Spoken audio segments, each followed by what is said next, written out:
I'm Vicki Wright Hamilton, and welcome to Ignite. Ready to spark your passion and fuel your leadership journey? This is where ambition meets action and transformation begins. Let's light the fire and keep it burning. I am so excited to have my friend back who always lights the fire and has a lot of burning solutions to share. His name is Ryan Conn. Hey, Ryan, how are you? Hey, Vicki, I'm excited because I always love our conversations. Thanks for having me back. No problem. I love having a conversation with you as well. I thought as we began to talk in 2025, one of the things that we're always looking on is reflection. What are the things that I did last year I want to change? How can I improve? What do I need to do in order to get better? Well, there's one problem that we all know that at one time in our life or another we experience. It's procrastination.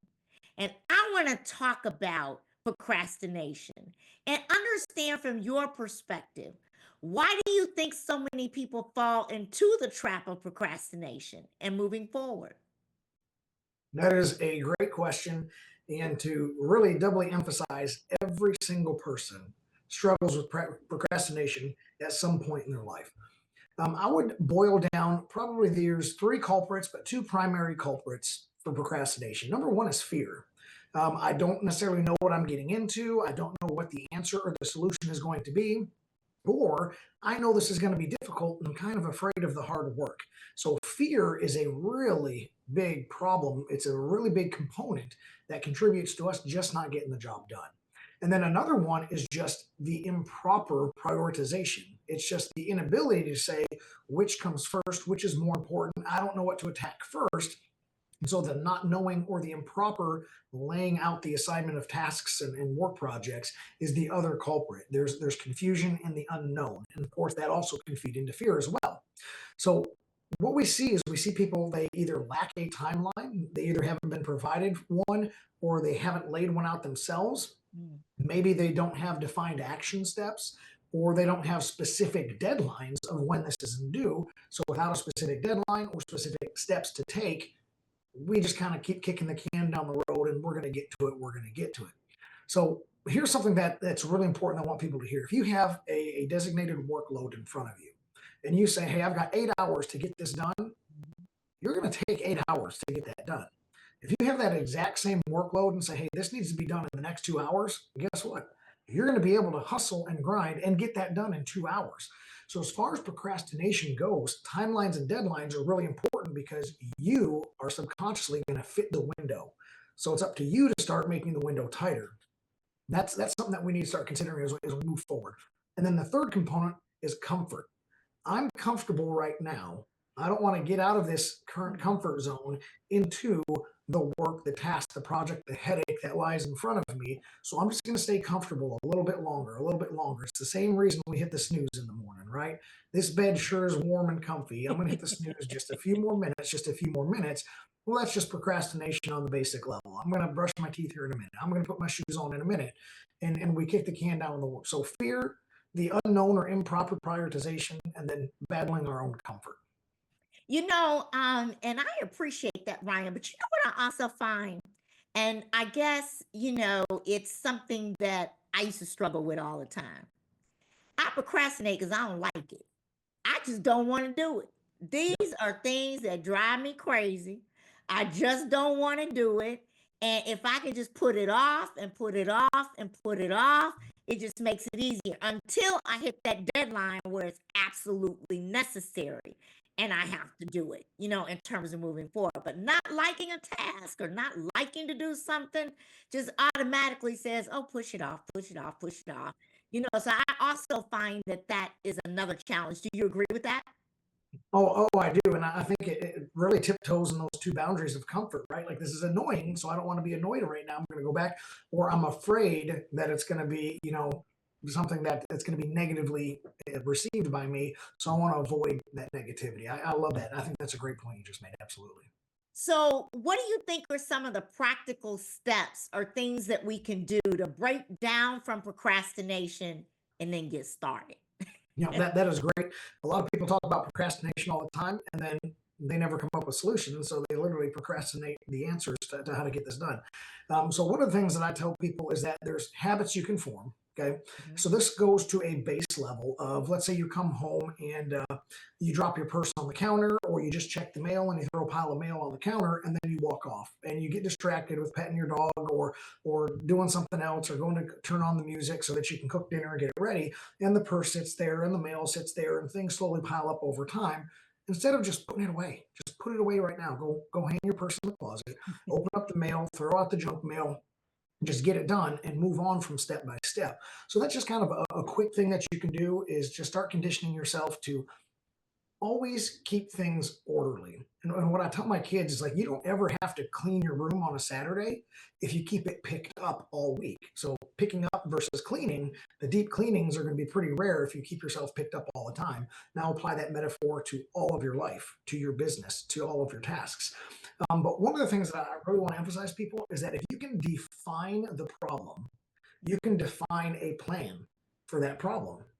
And when you get your plan, you can start getting specific accountability partners and persons in place. You can get notifications to yourself, put on the calendar, put in your phone, start setting these reminders saying, I've got to get phase one done by this point, phase two done by this point. And even though there's a bigger project that you're pushing off, you break it up into smaller bites and put them in writing. Once you get that, you have an overall deadline, you have little micro deadlines, and now you're holding yourself accountable. And if you can really bring somebody else, a partner, a peer, a business person, into the realm, a supervisor, you can say, hey, help hold me accountable on these tasks. In the interview process, a lot of companies say, do you work better with or without deadlines? Well, as the human condition exists, we all work better with deadlines. Okay.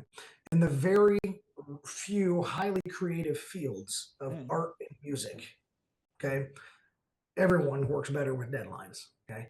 And so that's something that I would really emphasize for people, is you got to write the plan down. You got to define the plan. You got to write it down.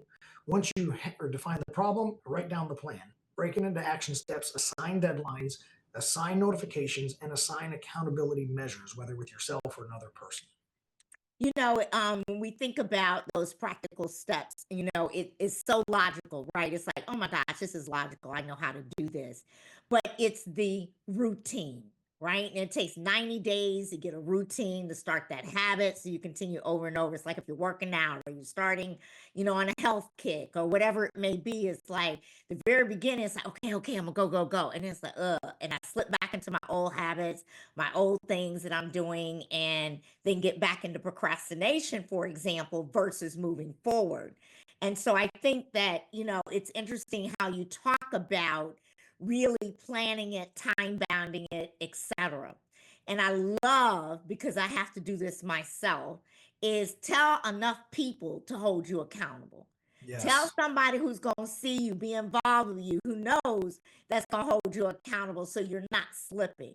Like having that buddy partner, that person that's going to say, no, wait a minute, did you do X today? Did you do Y today?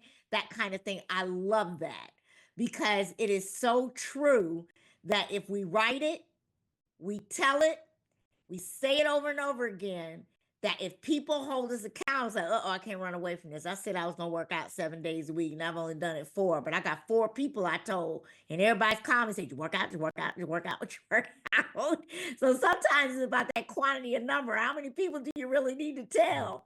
But depending upon what it is you're really trying to get out of that procrastination on, that's true. Can you share an example of someone who overcame procrastination and saw amazing results that you have actually worked with? Oh, definitely. So, my background, your audience may not know a little bit more about my background as much as, I'm a coach. I'm a former police officer, 10 years, over a decade on SWAT, including SWAT team leader, developing people for high risk situations. Now I do a lot of leadership and business coaching. And the largest client base that I have is in the accounting world, since that's where I exist in one of my major companies. Is that well, I could tell you stories about how athletes learn not to procrastinate, learn to become an elite, and stuff like that. But I think it's going to hit home a little bit more like this. I had a 3 partner firm and one partner was exclusively over a division of advisory and tax prep. So there were audit divisions and bookkeeping, payroll positions, and he was really trying to streamline things. So what we did is we went and we wrote down what the problems were, what was being procrastinated on, but we used the whole team to go ahead and voice their issues and concerns, not as an attack to any one person, but it's just identifying, again, we have to define what the problem is. Well, what happened is we saw that the subordinates and the staff were suffering due to the partner's procrastination. The partner's procrastination oftentimes was fairly valid. There's 10 fires to put out. Well, I'm going to keep ignoring these 3 fires that appear small to me and keep dealing with these other ones that pop up. But the fires grow and grow and grow, and these other people felt invalidated. They felt powerless. And so, what we did is we identified that. Once he emotionally recognized that I'm hurting my people with a purposeful choke point, then we were able to write down steps to get around that. And we wrote down steps on who can hand off some more of this work, the appropriate delegation, who needed to be trained in order to delegate things further.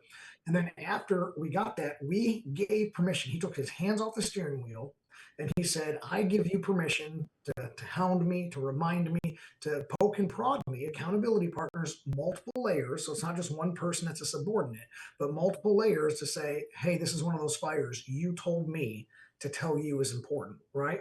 And so here you go, double-edged sword, he's being held accountable. And they were able to drive their operations to an incredibly new level because we removed a choke point. Everybody is unified around a vision. We had the accountability in place, and it just took a process of writing things down, coming up with the action plan, coming up with the personnel that were going to deal with it, and everything worked out great. And they are having some serious financial and team success right now. That's awesome. And what a great story to share, as you begin to talk about the importance of recognizing where challenges are and being willing to fix them. We're going to take a station break. And when we come back, Ryan, I really want to talk about managing time. We'll be right back.